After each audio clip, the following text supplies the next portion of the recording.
I'm not going to make jokes about this anymore. However, I feel like I can come for Kash Patel's children's book. Like, I feel like this feels like a safe bet. Whitney Cummings finally addressed the Miss Rachel backlash on the latest episode of Good For You, and notably, the episode dropped a few days later than usual. That delay alone says a lot. Whether it was a needed breather from the internet or just timing, it felt like someone who realized she stepped into something bigger than a throwaway joke. For context, the whole thing started when Whitney Cummings made what she later described as a rough joke on Twitter about Miss Rachel, specifically mocking her trademark overalls. On paper, that sounds harmless. In reality, it landed like a brick. Apologies for being in the car, but the last video I made addressing the Miss Rachel situation, I think the audio might have dropped out. Some people said it did. Apologies. I'll try this again. So regarding a video I made about Miss Rachel, I'm just gonna own it. I did not know that she was specifically for neurodivergent children. Some people are saying she's not specifically. A lot of people are saying she is. Doesn't matter. I should have known more about Miss Rachel and the way that she speaks in her videos. It does overwhelm my son. Miss Rachel isn't just another internet personality. To a lot of parents, she's basically the modern Mr. Rogers. She's someone who helped their kids talk, sing, learn, and stay calm. For exhausted parents, especially during the pandemic years, she wasn't entertainment, she was survival. So when Whitney took a swing, even jokingly, people didn't see it as comedy. They saw it as punching at something sacred. I love Miss Rachel, dude. We have a Miss Rachel book with the letters, and we use it every single day. I did make fun of her overalls, and the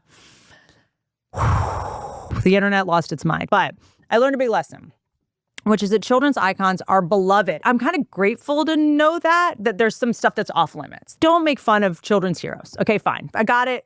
Won't happen again. Okay. But that said, I did. Threads and Twitter are two very different spaces, right? They're different vibes. Like, Twitter's a little more rough. Well, I now know that none of it is a comedy club. All of it is a fight club. I was like showing up to fight clubs with like jokes. Remember when I had that whole thing that was like, before you get mad at anyone, first be like, I'm mad at you. Let me see your algorithm to see if this is justified or if we're just in different algorithms. Like, you might be saying the same thing I'd be saying if I was in your algorithm. Like, let me just make sure that's not the case, right?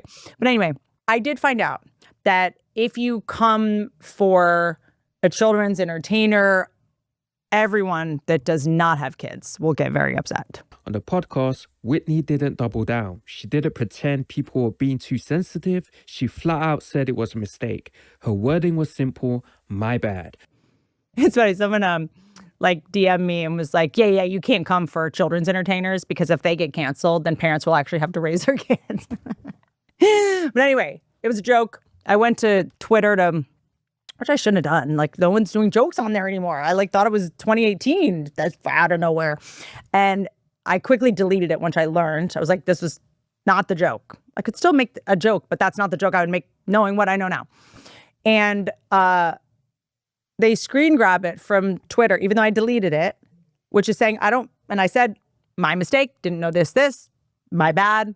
I feel awful, taking it down. Took it over to Threads. And we're just like, it's just like, so the point is, I'm not going to make jokes about this anymore. However, I feel like I can come for Kash Patel's children's book. Like, I feel like this feels like a safe bet. No? Fine. There's something about children's author, like, just someone that's like, I do this for a living, but I'm going to write a children's book. Like, I tell my son stories all the time. Like, at night, I like make up stories. I've never been like, you know who needs to hear this? Everyone. Everyone's kids. I hit it out of the park. I've never told my kid a story that I'm just like, Mr. Orange Man I'm not like, he needs to, this Mr. Orange Man who only eats oranges and lives in an orange house and orange, like, it's pretty good, actually. It's kind of like, it's actually, I was kind of made in a lab to write children's stories. But The key thing she realized, and this is the part that actually matters, is that children's icons are off limits in a way most public figures aren't. Not because they're fragile, but because they're deeply protected. Parents project a lot onto these figures because they've trusted them with their children. I did write a children's book. It's called I'm Fine and Other Lies. It's about the mistakes I wrote in my 20s. Give it a look-see. It's in the lobby of your local Chuck E. Cheese. Does anyone write books for adults and then for kids? Or do you only write kids' books because you can't write the big ones? I think a lot of people that when they have kids, Okay. if they have any creative output Sure. in their life at Sure. all, it crosses their mind like, They're scuba divers. They go, nothing's good. None of these books are good enough. They walk into a bookstore and go like, none of them. I need something better than the greats. So instead of just spending time with my kid, I'm going to go work on a book for other kids to read. I mean, that problem of children's books, Literature. needing to have books for your children Mm-hmm. was solved so long ago. They're available. No new books. We don't need any new ones. We don't need any new ones. It's like cereal. We're good. Yeah. Which, by the way, I did not even mean to do that on purpose. I did do the funniest thing that's ever happened. I won comedy. Good. It's over. And here's where I'll give her credit. Apologizing publicly, especially as a comedian, isn't easy. The default response in comedy circles is usually you don't get it or it's just a joke. Whitney didn't do that. She owned it. That doesn't make her perfect, but it does make her human. At the same time, this whole situation is a reminder of something we've seen with Whitney before. She's not a bad person, but she does have a habit of putting her foot in her mouth. Sometimes she fires off a thought before fully thinking through who it might land on. When it works, it's sharp. When it doesn't, it blows up. Hopefully, this one sticks as a lesson. Not every target is fair game, and not every space is built for edgy humor. Miss Rachel isn't a politician or a corporation. She's a comfort for millions of kids and parents. Going after that was always going to end badly. So I put on Miss Monica, I put on Miss Zoe, there's a Hispanic lady that I put on as well. None of that worked. None of it works. They'll look at it like, who is this lady? I'm not feeling her. But when you put on Miss Rachel, when you put on Miss, see the bunny sleeping till.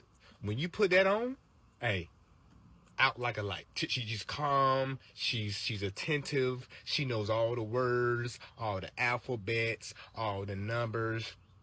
Miss Rachel has an anointing over her life, and she's blessing these little kids. I owe her some money. I don't know how, but I owe her some money for helping my. So yeah, Whitney handled the aftermath better than most people would. Now the real test is whether she actually adjusts going forward or whether this just becomes another entry in the long list of learned my lesson internet moments.